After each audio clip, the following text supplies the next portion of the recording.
ሰላም ጤና ይስጥልኝ እጅግ የተወደዳችሁን የተከበራችሁ የቻናሌ ቤተሰቦች በቅድሚያም ሰላምታ ይድረሳችሁ። ዶክተር አማኑኤል ነኝ። በዛሬው የጤና ትምህርታችን በአይን ስር የሚፈጠር እብጠት የሚከሰትበትን ዋነኛ የሆኑ ምክንያቶችን እናያለን። ይህ የጤና ትምህርት ጠቃሚና እንዲሁም ደግሞ አስተማሪ ስለሆነ ቪዲዮውን እስከ መጨረሻው እንድትመለከቱትና ሼርም በማድረግ እንድትጀምሩት በትህትና እየጠየቅኩኝ ወደ ፕሮግራሜ ማልፍ ይሆናል። መልካም ቆይታ ይሁንላችሁ። በአይን ዙሪያ ያለው ቆዳ ቀጭንና ስስ ነው። አብዛኞቹ ሰዎች ከአይን ስር እብጠት አልፎ አልፎ ያጋጥማቸዋል። እናም ብዙውን ጊዜ ያለ ሕክምናም ይጠፋል።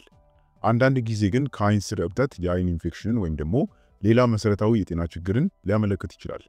ምልክቶቹን ለማስታገስ ያለ ሐኪም ትዕዛዝ የሚገዙ ወይም በሐኪም የታዘዙ መድኃኒቶችን መውሰድ አስፈላጊ ሊሆን ይችላል። ታዲያም በመቀጠል በአይን ስር የሚፈጠር እብጠት የሚከሰትባቸውን ዋነኛ የሆኑ ምክንያቶችን ቀጥለን እናያለን ማለት ነው።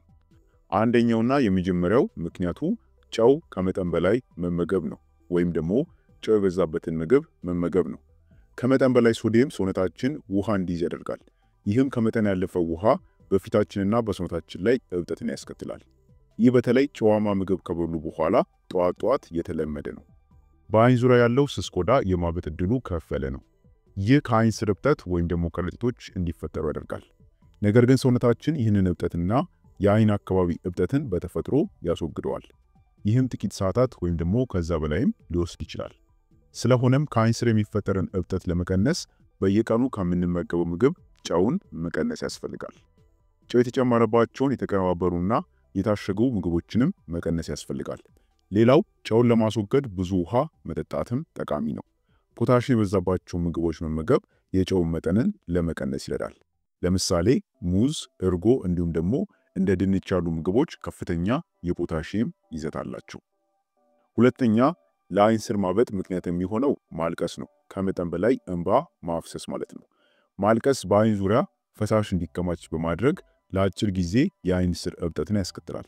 ነገር ግን በማልቀስ የሚፈጠር የአይን ስር እብጠት በራሱ የሚጠፋ ነው። ሶስተኛ የእንቅልፍ እጥረት ነው። በቂ እንቅልፍ አለማግኘት ከአይን ስር እብጠት ሊያስከትል ይችላል። በተጨማሪም የአይን ሽፋሽፍት መርገፍና የአይን መቅላትን ሊያስከትል ይችላል። የእንቅልፍ እጥረት በአይን ዙሪያ ያሉትን ጡንቻዎች ያዳክማል። በተጨማሪም ከአይኖች ስር ያለውን ኮላጅን እንዲቀንስም ሊያደርግ ይችላል። ይህም ደግሞ ፈሳሽ በአካባቢው እንዲከማች በማድረግ ከአይን ስር ያለው አካባቢ እንዲያብጥ ያደርጋል ማለት ነው። በእንቅልፍ እጥረት ምክንያት የሚከሰት ከአይን ስር እብጠት ከጥቂት ሰዓታት እስከ 24 ሰዓታት ሊቆይ ይችላል። በመደበኛነት የእንቅልፍ እጥረት ካለ አንዳንድ ምልክቶች ቋሚ ሊሆኑ ይችላሉ። ስለሆነም አዋቂዎች በቀን ከ7 እስከ 9 ሰዓታት ያክል እንቅልፍ ያስፈልጋቸዋል። አራተኛ ለአይን ስር እብጠት ምክንያት የሚሆነው አለርጂ ነው።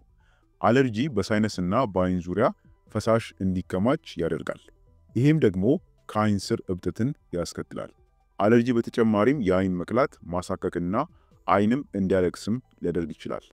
የተለመዱ አለርጂዎች የሚባሉት የአበባ ብናኝ፣ አቧራ፣ ሻጋታ፣ ጭስ፣ ብክለት፣ የእንስሳት ፀጉር ኬሚካሎችና ሽቶ ናቸው።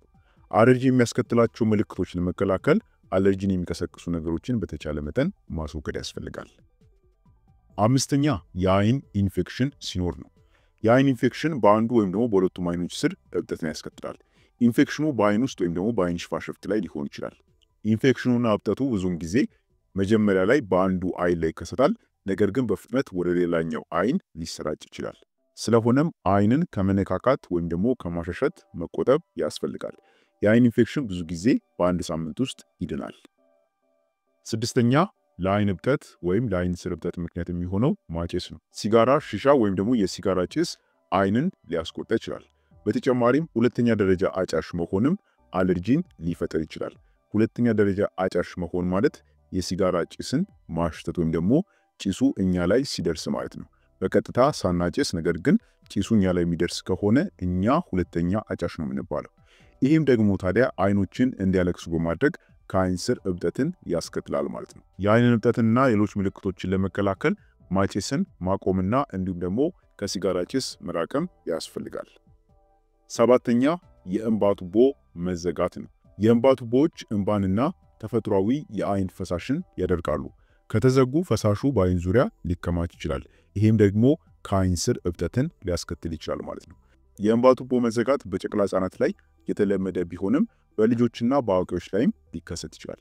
እብጠቱ በኢንፌክሽን፣ በመዋቢያ ቅባቶች ወይም ደግሞ በአይን ላይ በሚደርስ ጉዳት ምክንያት ሊከሰት ይችላል። በአብዛኞቹ ሁኔታዎችም ከጥቂት ቀናት በኋላ በራሱ ይድናል። በአዋቂዎች ላይ የእንባ ቱቦ መዘጋት አንዳንድ ጊዜ በእብጠት ምክንያት ሊከሰት ይችላል። የእንባ ቱቦ መዘጋት ምልክቶች የምንላቸው ከመጠን በላይ እንባ መፍሰስ ወይም ደግሞ የአይን ማበጥ፣ የእይታ መደብዘዝ፣ የአይን መቅላት፣ የአይን ኢንፌክሽን ወይም ደግሞ እብጠት መኖር፣ ህመም፣ የአይን መድረቅና እንዲሁም መግል ወይም ደግሞ ንፍጥ መኖር ናቸው ማለት ነው። በስምንተኛ ለአይን ስር እብጠት ምክንያት የሚሆነው አይን ላይ የሚደርስ ጉዳት ካለ ነው። በጥፍር ሊሆን ይችላል ወይም ደግሞ በሜካፕ ብሩሽ ምክንያት በአይን ዙሪያ ትንሽ ጭረት ወይም ደግሞ ቁስል ሊከሰት ይችላል። ሰውነታችንም በአይናችን ላይ የደረሰውን ጉዳት ሲፈውሰው ከአይን ስር እብጠትን ይፈጥራል ማለት ነው። በአይን ላይ ወይም ደግሞ በዙሪያው መመታትም እብጠትን ሊያስከትል ይችላል። ለምሳሌ በቡጢ አይንን መመታት የአይን ስር እብጠትን ሊፈጥር እና ሊያስከትል ይችላል ማለት ነው። ዘጠነኛ የውስጥ አካላት ስራ ማቆም ነው። ይሄ ስንል አንድ ሰው እንደ ልብ፣ ኩላሊት ወይም ደግሞ ጉበት ባሉ የውስጥ አካላት ስራ ማቆም ምክንያት በሚፈጠር እብጠት ኢዴማ ማለት ነው በሁለቱም አይኖች ላይ እብጠትን ሊያጋጥመው ይችላል ማለት ነው። እነዚህ ሁኔታዎች ሰውነታችን የፈሳሽ ሚዛንን የመቆጣጠር ችሎታው ላይ ተጽዕኖ ያሳድራሉ። ይህም ብዙም ጊዜ በእግርና በሌሎች የሰውነት ክፍሎች ላይ እብጠትን ያስከትላል ማለት ነው። አስረኛና በመጨረሻ የምናስቀምጠው ለአይን ስር እብጠት ምክንያት የሚሆነው እርጅና ወይም ደግሞ የእድሜ መግፋት ነው። እርጅና በሰውነታችን ውስጥ የኮላጅን መጥፋትን ወይም ደግሞ መቀነስን ያስከትላል። ይህም የአይን ቆዳ እንዲቀጥንና እንዲዳከም ያደርጋል። ቆዳም ይልፈሰፈሳል። ይህም ስብና ፈሳሽ በአይን አካባቢ እንዲከማች ያስችላል ማለት ነው። የስብ መከማቸት ደግሞ አይኖች እንዲያብጡ ያደርጋል ማለት ነው። ስለዚህ እንዳጠቃላይ እነዚህ 10 ዋነኛ ምክንያቶች የአይን ስር እብጠትን ሊያስከትሉ የሚችሉ መንስኤዎች ወይም ደግሞ ምክንያቶች ናቸው ማለት ነው። አንዳንዶቹ ጤናማ የሆኑ ሲሆን አንዳንዶቹ ግን ከጤና ችግር ጋር የተያያዙ ናቸው ማለት ነው። ስለዚህ እንደ ኢንፌክሽን ያሉ እንዲሁም ደግሞ የውስጥ አካላት ስራ ማቆም ያሉ የጤና ችግሮች ካሉ በጊዜ መታከም ያስፈልጋል። እንደሚታወቀው ከአይን ስር እብጠትን የሚያስከትሉ በርካታ ምክንያቶች ጊዜያዊ ወይም ደግሞ ቀላል የምንላቸው ናቸው። ቀላል የአይን ጉዳት ወይም ደግሞ የነፍሳት ንክሻዎች ሊሆኑ ይችላሉ።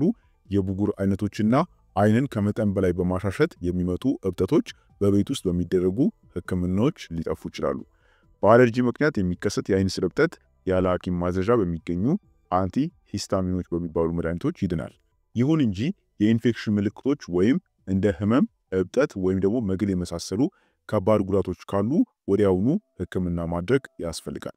በተጨማሪም እብጠቱ አይንን በከፊል ወይም ደግሞ ሙሉ በሙሉ እንዲዘጋ የሚያደርግ ከሆነ፣ የአይን እብጠት ከትኩሳት ጋር አብሮ የሚከሰት ከሆነ፣ የአየር መተላለፊያ መንገዶችን ማበጥ ወይም ደግሞ የመተንፈስ ችግር ከፈጠረ፣ የእይታ መጥፋት ካጋጠመ፣ ከቁርጭምጭሚት ወይም ደግሞ የእግር እብጠት ጋር አብሮ የሚመጣ የአይን እብጠት ካለ ወዲያውኑ ህክምና ማድረግ ያስፈልጋል ማለት ነው።